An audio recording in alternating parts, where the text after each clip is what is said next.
Нефтяное пятно в реке Лени должны убрать в течение 48 часов. Об этом сегодня на комиссии по чрезвычайным ситуациям сообщил глава города Якутска Айсан Николаев. Напомним, что накануне стало известно о том, что в акватории Якутского речного порта был замечен разлив нефтепродуктов. По предварительной информации, виновником разлива могла стать судоходная компания «Якутск», чьи брошенные суда лежат на берегу.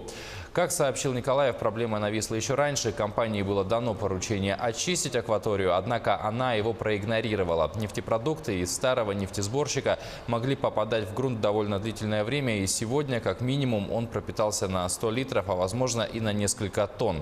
В реку продукты попали из-за повышения уровня воды. Компанию обязали до конца дня убрать весь металлолом с акватории. Будет организована откачка вот этих нефтепродуктов с акватории речного порта, специальные цистерны с последующей их потом утилизацией. Также сейчас рассматривается уже вопрос о том, что грунт, загрязненный как раз вот в районе разлива нефтепродуктов, уже на земле, он тоже, грунт будет весь убираться и вывозиться на дальнейшую переработку.